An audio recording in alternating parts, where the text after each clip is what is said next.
జగిత్యాల జిల్లాలోని ధర్మపురి లక్ష్మీ నరసింహస్వామి కళ్యాణం వైభవంగా జరిగింది. మంత్రి అడ్లూరి లక్ష్మణ్ కుమార్, జిల్లా కలెక్టర్ సత్యప్రసాద్ స్వామివారికి పట్టు వస్త్రాలను సమర్పించారు. యోగ ఉగ్ర నరసింహస్వాములతో పాటు వెంకటేశ్వర స్వాముల ఉత్సవమూర్తులను పురవీధుల గుండా ఊరేగించారు. అనంతరం వేద పండితులు, అర్చకులు శాస్త్రోక్తంగా స్వామివారి కళ్యాణాన్ని నిర్వహించారు. స్వామివారి కళ్యాణాన్ని తిలకించేందుకు రాష్ట్ర నలుమూలల నుంచి వేలాది మంది భక్తులు తరలివచ్చారు. మంగళసూత్ర ధారణ సమయంలో భక్తులు చేసిన గోవింద గోవింద నామస్మరణతో ఆలయ ప్రాంగణం మారుమోగింది. కుజదోష నివారణ జరుగుతుంది. ఎంతో మందికి నేను చెబితే పెళ్లిళ్ళు ఇక్కడ వచ్చిన తర్వాత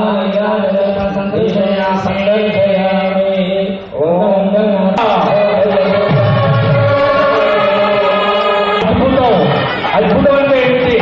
గతంలో లేనిది భవిష్యత్తులో ఇంకెప్పుడు రానిది. నారసింహాయ